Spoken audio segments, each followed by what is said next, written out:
Welcome back to another episode of Titans of Food Service. I'm your host, Nick Portillo.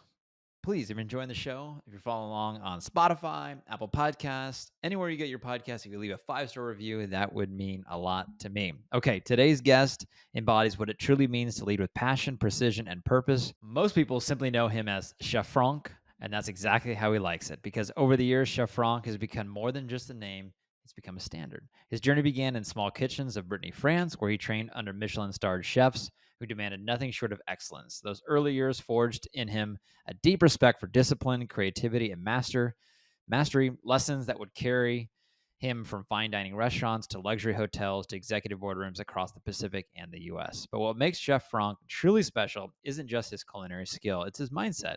He believes growth is a decision, mastery is a pursuit without a finish line, and excellence is a habit built one moment at a time. Today, through cheffranc.com, which go check it out. He does have a book coming out here in October 2025. He's channeling that same philosophy to help leaders, teams, and organizations transform, not just in how they work, but how they show up. From Michelin-starred kitchens to modern boardrooms, his story is a masterclass in resilience, reinvention, and the relentless pursuit of purpose. All right, Chef Franck, welcome to the Titans of Food Service podcast. I appreciate you coming on and meeting with me. Well, thanks for having me. I'm very, very excited for this conversation. Been looking forward all week. So, yes, very excited. Okay, good. And where do you live? I'm based out of Connecticut. So, I live in the beautiful state of Connecticut, New England. It's foliage season now. So, beautiful, beautiful to watch and to hike in the trails of Connecticut right now. What brought you to Connecticut? Well, it's a very good question. My wife was born and raised in Connecticut, so that probably helped. Yeah. We were living in Arizona at the time, and that was on the kind of out of being in COVID and pandemic, and we had a 5 weeks old daughter, and we just got closer to the East Coast. That was my first time on East Coast because I come from France, so being closer to France to see my parents and then closer to my wife's family to get a support system when you're trying to be a new parent. Smart. How did you make it to the US from France? Oh wow! I came to US about 13 years ago now. I've entered the Saint Regis in Bora Bora in French Polynesia, which was French territory. So I got to work there. But the Saint Regis was part of Starwood Hotel and Resort, which was an American company. And so I transfer. I got sponsored for a visa, and that's how I got. And what a best place to start in US! I started in Hawaii on the island of Kauai for 4 years.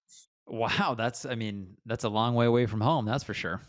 That is definitely so, but I'm in the life of traveling. I've been traveling for several years and lived in many, many parts of the world.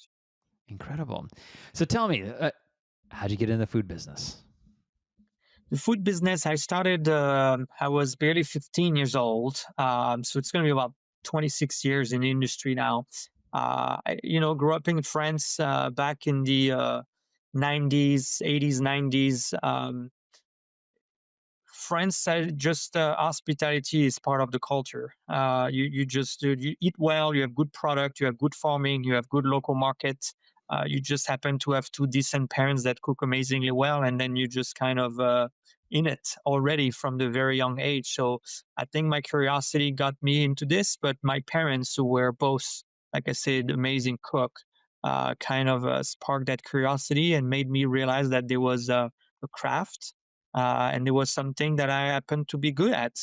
So I just kind of follow that path, and one day at the time, 1 week at the time, one journey at a time. So it just got me into making it a career, and 26 years later, still as passionate as I was the first day. It was different aspect of hospitality, but I'm definitely as passionate as I was 26 years ago. As a young person in France, is getting into the culinary arts, is that something that is talked about a lot in the US? I find that when you're going through school, it's a lot of, go be a lawyer, go be a doctor, go be a teacher. There's not a lot of education or push around getting into restaurants or into the food service industry. I would say that it has evolved. If you were to ask for like time of right now, there's definitely not necessarily a push for people to go in hospitality from an education perspective. But back then, there's probably because I remember my parents not making it a problem or not making it an obstacle. It was an easy access. I entered apprenticeship, and the apprenticeship, you technically go in the world of work. You're 15 years old and you're working already. You just have an obligation to go to school 1 week every month in order to continue your curriculum and get your degree at the end of 2 years. But you about 80%, 75% of your time for 2 years is spent at work, working work. So it means you're working on weekends, you're working at nights, you're putting the hours, and you're just 15. So you're kind of conditioned to know then that's kind of what's happening. This is where I'm headed.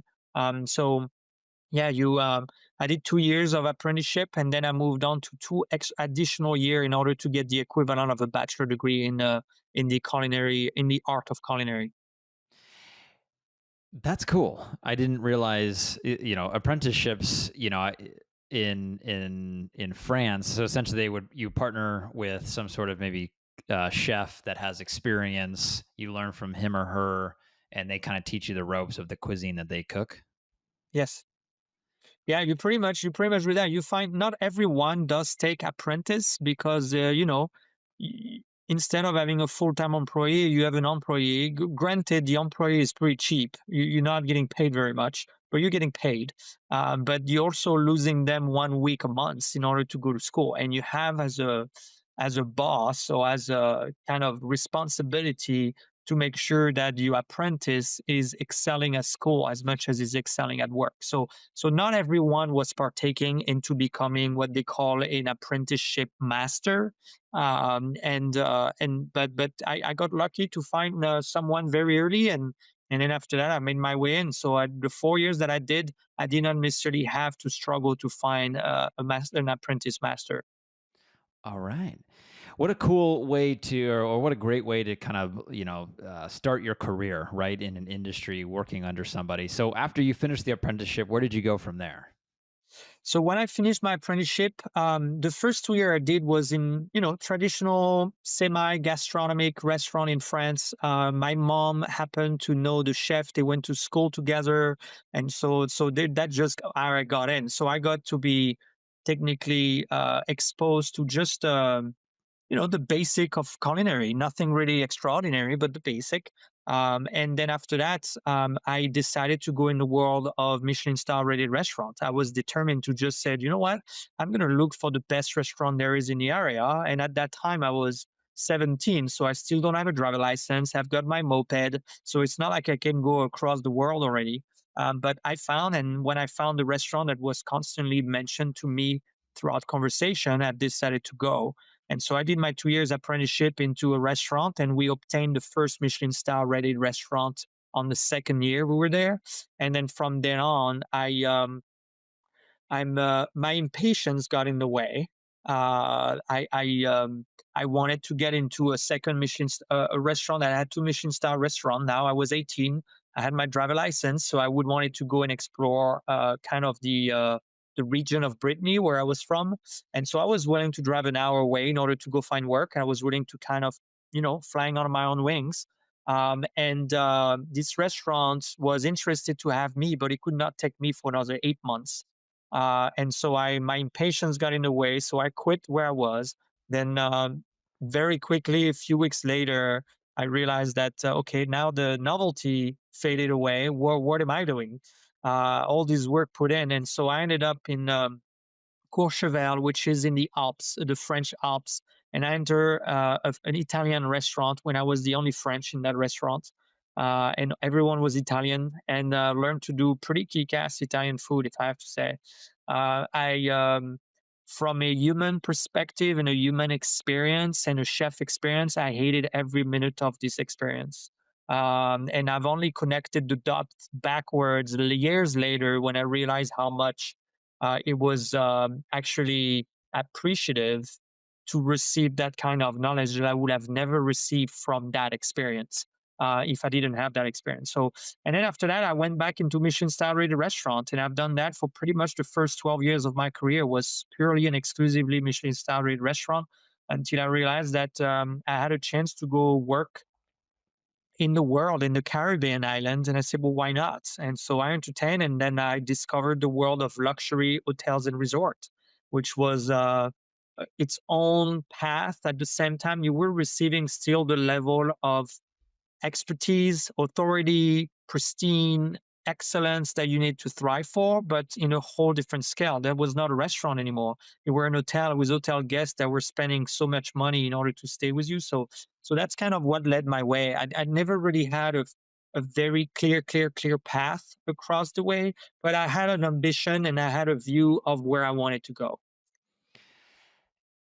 In all of the experience that you've had working in France, working in the Alps, working in the Caribbean, working for these, high-end Michelin star restaurants, what did you learn about yourself and about leadership through that experience? Wow, that's a broad question. I've learned a lot. I've learned I'm someone that observe a lot, and obviously, when you spend 16 plus hour at work, you got a lot of time to observe. And so I've learned a lot from cooks, peers, chefs on the things that I wanted to adopt for myself. But I also learned a lot more from what not to do. I've been able to spend time with a lot of chefs that were not necessarily um, the nicest chef, or they were not necessarily the chef that you would look up to from a culture in a workplace standpoint. So I've learned a lot from that aspect, and I'm someone that very early on wanted to obviously reach the top, and I didn't know at the time if it was I'm going to have my own three Michelin star restaurant or I'm going to be an exec chef, whatever the case is, and I knew I wanted to reach some level of pop. And in order to do that, I asked myself many times throughout the year what kind of exec chef I wanted to be. Even though I was just a cook, or I was just a lead cook, or I was just a sous chef, I've kind of never went away from that question. Is it the kind of behavior I would expect from my exec chef? Is it the kind of behavior I want to demonstrate to my team? So I think some of those leadership traits came out of this because I was either replicating what I loved about what a chef was doing, or I was going the complete opposite of what a chef made me feel. And so that kind of was my compass to navigate my own leadership journey. There's so many, being in the industry, you hear a lot of different stories, working in kitchens, working in an environment where it is, not to use a food pun, like a pressure cooker, where the intensity, the stress, people not really being treated well, the demand for perfection. Why do you think that exists so much in kitchens? I think in order for thriving for excellence, I just don't. I think it has to come with it. I think it's just now after there is the pressure of the egocentric, yelling, angry chef, and there is the one that received the same amount of pressure but is cool as a cucumber. So it's just you kind of have to find out your own way of getting result without feeling all emotional about it.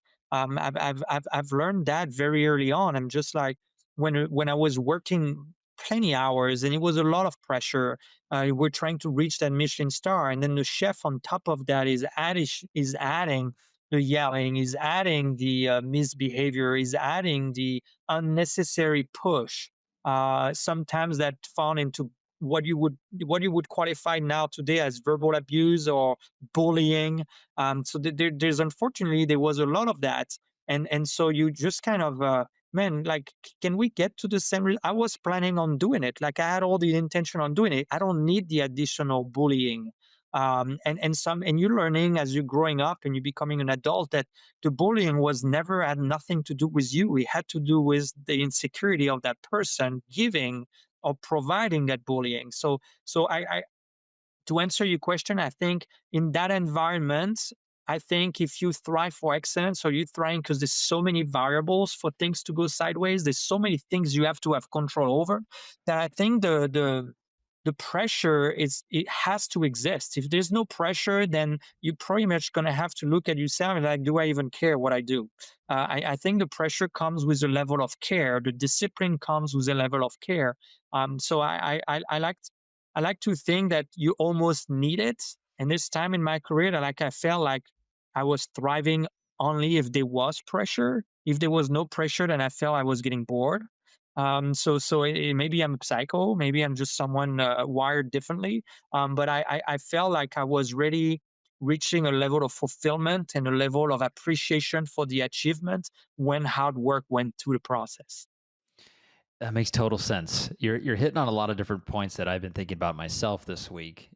In my line of work, when I deal with people that, can be kind of that micromanager, really high pressure bully, kind of way, what is the reaction to a person to that? It's hard when you receive constant feedback. It's not even feedback. It's almost, I like what you said. It's an insecurity in a way being put onto you, and when you confront it or set a boundary against it, sometimes you're greeted with additional anger, or additional pushback. Tell me, what are you working on now in present day? I have quite a few things on the roll, but I run and operate my company Incrementum, which I built in 2020 and went full on entrepreneurship in January 2023, and multifaceted company in the world of coaching and consulting. So I do. There's one aspect of my company when I have a team of task force, management task force in the world of hospitality. So I have chefs, a pastry chef, director of housekeeping, director of F&B, restaurant manager, you name it. I've got about a team of about 25 to 28 people that are their own contractor. I just represent them and I deploy them across the industry in order to provide quality interim support. When someone quits, let's say your director of food and beverage is quitting, then they're gonna call me and say, Franck, my director of F&B is quitting in 2 weeks. Can you send me someone? So I send them someone, and while they're in the search of someone else, then they don't have a gap or a hole in their operation for X amount of months, because we know how hard it is to find quality staff these days. So I've kind of now providing, like I said, quality management that goes there. First day, they just take over the entire operation based on the role and the scope of work. And then they just kind of covering for the time that is allocated in the assignment. So that's one aspect that we do well. And then the other one is the world of consulting. So consulting is now we have developed, especially since the earlier this year, we've developed a program where some property that are going into heavy renovation, or they want to do a concept development, or they're underperforming, they just don't know what's wrong with the operation. The food cost is high, the labor is out of whack. They don't know how to tackle this because they're not F&B background. Then when that's the case, they're reaching out to us, and then we deploy either myself or some of my partners, and we're going into this operation, making a full assessment and providing a critical path or doing a SWOT analysis in order to find out what is it that we need to fix in order to get you into a good place. So consulting is one of them, and then the biggest part, the one that's been taking a lot of my time, especially at least the last 2 years, but especially the last 3, 4, 5 months, is my book release. So I've been writing a book since December 2023. It's coming out next week on the 14th of October. It's almost 2 years in the making. And It's called Relentless Growth, Cultivating a Chef Mindset for Professional Fulfillment. And That's kind of what I've been up to now in the past, like I say, 4 months. It's trying to find an avenue to put the book into the right hands and doing it right, and making sure that it just gets out there, and helping the next student of hospitality or the next leader that's trying to figure it out how to navigate one of the world's most demanding industry. I like what you're building with your company. You've got the people going into, and helping out at a high level with these operators throughout the country. I think that's really cool and really great what you're doing. In the book, what are some of the biggest takeaways? What are the most things what are some of the things that you're most proud of in the book? The book, Man, there's a lot of intentionality that went into that book, and one would expect you would because it's obviously a book that you wrote. But eh, I, I never anticipated to take 2 years to release that book. If anything, I thought it would take me less than a year. But the process, as I was falling in love with the process and the level of details and intention I went to put in it, I think, I mean, 2 years is a lot of time. I finished writing that book December last year. That was when it was over. And so the going into a developmental editor, going into copy editing, going into proofreading, going into designing the exterior, the back cover, the jacket cover, the interior design. How do you want the words? How many pages? Like there's so many things that goes into it that I fell in love with that process and decided to just doing it the best product that it can be, almost unrecognizable from me self-publishing. I got all the help that I needed. I've hired all professional in order to get the best product versus choosing hybrid publishing or traditional publisher. So that's one aspect of this book that I want people to kind of take out of that it was done as professional as it can be. And then the second aspect is I think the flow of the book. I wanted to write a book that I wanted to read. And I've been reading mostly self-help books. So I was trying to get into a place where each chapter, there's not one chapter that feels it fell flat, or it's just like, you know what, we could have skipped this chapter. There was really a crescendo approach to this book when you and the chapters that I'm going over, they're kind of the steps that I believe as a blueprint you need to take in order to, reach fulfillment. You cultivate your chef mindset and you are reaching fulfillment, which is the end goal of this book. But this book is really of work with you. It's book is about you. I'm not giving you any tools or any cues on this book to say this is what you need to do tomorrow, then you'll be successful. It is more about if you really take the time to read the question and pausing and asking yourself the question and self-assessing, you will extract the most out of this book. If you just read the question and you just move on to the next line, then you might just feel that you missed out on something on this book. Because I'm not necessarily writing down the black and white answer. Everyone has a different journey, everyone has a different idea of success. All I'm giving you is to go within you, finding those answers that you have yet to find because you haven't asked yourself the right question. So, so it's really that aspect. And then I would say the third aspect of this book is um, I've illustrated any of my points that I'm making on my book with my career story. And in order to do that is because I wanted to stay relatable. I didn't want it to come across like I have found a secret sauce. I found a recipe for success. I just want to be able to be relatable and find out that I am a normal person that just decided to follow a course in my career, and I have failed multiple times. I have been at crossroads multiple times. I have myself a lot of questions. I have showed impatience, but I'm just kind of trying to explain the lesson to extract from it and how to continue to move forward despite it. So that would be the three main aspects of what this book is about. When someone reads the book, what are some of the lessons you hope that they take away from it? I would say some of the lesson is to not necessarily paying as much attention to the noise outside of their own journey. They have to be able to believe in themselves a little bit more. They have to believe into the journey they're taking, even though it might be the unpopular choice. They have to embrace the process. And now I think one of the biggest lesson I want people to learn is two of them. One is we are living now today in near 2026 in a world of huge impatience. We're just became a society of impatience. And there's nothing wrong about it. I'm guilty as charged. I'm an impatient person in some aspect of my life. And I also like to think that I was part of the generation that requested and asked and demanded for Amazon Prime delivered by the end of the day, from binge watching Netflix the whole season rather than waiting week by week by week by week. So we demanded for this industry and for the world to go faster. Now I think we are very quick to judge the younger generation to say they're impatient when we're the one who have created that world that they fell into.